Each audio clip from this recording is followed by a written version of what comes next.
Hello guys, welcome to share Bazaar. Morning Ashish. ये कल हमने शो की शुरुआत की थी एचडीएफसी बैंक से और आज भी मैं एचडीएफसी बैंक के साथ ही उसकी शुरुआत करूंगा क्योंकि जब इतना बड़ा स्टॉक इस तरीके का मुंह दिखाता है तो ऑब्वियसली वो एक उसको एनालाइज करना बहुत ज़्यादा ज़रूरी हो जाता है। कल हमने क्लोजिंग में डिस्कस कर रहे थे प्रोविजनल डिलीवरी नंबर्स क्योंकि 3 बजे तक के डिलीवरी नंबर्स अवेलेबल थे।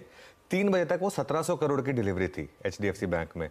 मैं ये देखना चाह रहा था कि वो सस्टेन रहेगी कि नहीं 3.5 तक, क्योंकि कोई 3 से 3.5 के बीच में आप चाहें तो स्क्वायर ऑफ कर सकते हैं ना। लेकिन वो नंबर एक्चुअली बढ़ गया और वो फाइनली नंबर आया कल 2600 करोड़ का। कल 2600 करोड़ की डिलीवरी बाइंग आई है एचडीएफसी बैंक में। अब ये हमारी जो ट्रेडर लॉबी जो घाटकोपर में बैठती है उसने तो लिया नहीं है 2600 करोड़ क्योंकि डिलीवरी उठी है। ये ऐसा नहीं है कि 2600 करोड़ की आपने फ्यूचर्स एंड ऑप्शंस पोजीशन खड़ी कर ली है। एक दिन में 2600 करोड़ की डिलीवरी बाइंग हुई है। इस चीज़ को ध्यान रखिए।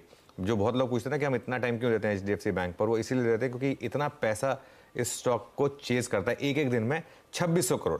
तो अब कल किसने खरीदा एचडीएफसी बैंक? या तो एफआईएस ने खरीदा या डीआईएस ने खरीदा। मुझे लग रहा है कि एफआईएस ने खरीदा। इवन तो एफआई का नेट नंबर नेगेटिव है लेकिन उसमें और भी बहुत सारे कारण थे। कुछ डीआईएस ने भी खरीदा होगा। लेकिन ये एक बहुत बड़ा पॉजिटिव है मार्केट के लिए कि कल जिस तरीके के डिलीवरी पे ये नंबर्स आए। और स्पेशली एक और चीज़, इंट्राडे देखिए आप, ऐसा नहीं हुआ कि कल एचडीएफसी बैंक उस एनालिस्ट कॉल के बाद सीधा गैप अप खुला और उसके बाद वहीं पे रहा या नीचे आ गया। फ्लैट खुला, इनफैक्ट एक बार के लिए तो नेगेटिव खुला और उसके बाद स्क्रीन पे तेजी आई। जब स्क्रीन पे तेजी आती है और वो भी इंट्राडे में इस तरीके की तेजी आती है, जिस तरीके का चार्ट बना है और वो डिलीवरी बैक्ड हो, उसका एक बहुत क्लियर इंडिकेशन होता है कि स्टॉक में बॉटम बन गया। अब ये हो सकता है कि मैं गलत हूं, लेकिन ये मुझे कल की स्क्रीन बता रही थी कि बॉटम बन गया। अब ऑब्वियसली ये मत एक्सपेक्ट करें कि इसी सीरीज में या अगली सीरीज में एचडीएफसी बैंक 1600 या 1700 हो जाएगा, वो नहीं होगा।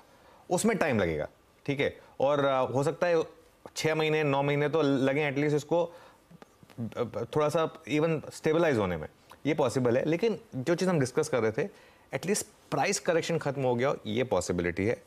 अब हो सकता है कि एक बार के लिए वापस ये 1410 1420 अगर टेस्ट करना चाहे किसी खराब दिन तो वो हो जाए। लेकिन एटलीस्ट एक चीज़ क्लियर है, इस लेवल पर बायर है। मेन चीज़ ये है, इस लेवल पर बायर है। और वो इस लेवल पर बायर इस चीज़ के बावजूद है जब आपके एमडी एंड सीईओ कह रहे हैं कि अभी हमें थोड़ा आपको टाइम देना होगा, अब बहुत जल्दी एक्सपेक्टेशन मत करिए कि वंडर्स हो जाएंगे। तो ये मेरे लिए एक सबसे बड़ा पॉजिटिव है। क्यों? क्योंकि हमने एक इंडेक्स की बात की थी बैंक निफ्टी की, बाकी सारे इंडेक्सेस चल रहे हैं, बैंक निफ्टी अभी भी अपने पुराने हाई से 2000 पॉइंट दूर है। हमने इन पर परसों बात की थी इसकी कि 2000 पॉइंट दूर है बैंक निफ्टी अपने पुराने हाई से। उसमें से बैंक निफ्टी ने करीब करीब 600-700 तो निकाल दिए 2 दिन में इस तरीके की रैली के बाद। तो अगर ये स्टेबलाइज भी हो गया तो बैंक निफ्टी के लिए बड़ा पॉजिटिव होगा और वही मुझे चाहिए कि बैंक निफ्टी में हो। अब तक आपने ध्यान दिया होगा, मेरा व्यू रहा है कि निफ्टी में लॉन्ग रहें, बैंक निफ्टी को कुछ टाइम के लिए छोड़ दें।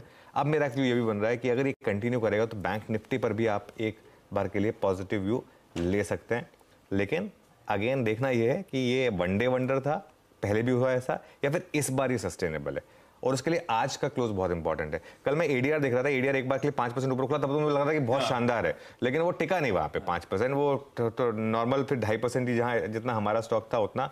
अच्छा, बहुत लोग पूछते हैं कि हम एचडीएफसी बैंक की इतनी बात क्यों करते हैं। मैं सिर्फ एचडीएफसी बैंक की नहीं, मैं 2 स्टॉक्स पे हमेशा बहुत ज्यादा फोकस में रहता हूँ। एक है एचडीएफसी बैंक और एक है इन्फोसिस। क्योंकि देखिए, भले ही ये दो मतलब टीसीएस भले ही ज़्यादा बड़ी कंपनी हो, रिलायंस भले का वेट बहुत हो, लेकिन अगर एफआईआई का बैरोमीटर है ना इंडिया में, तो 2 स्टॉक्स हैं, वो है एचडीएफसी बैंक और इन्फोसिस।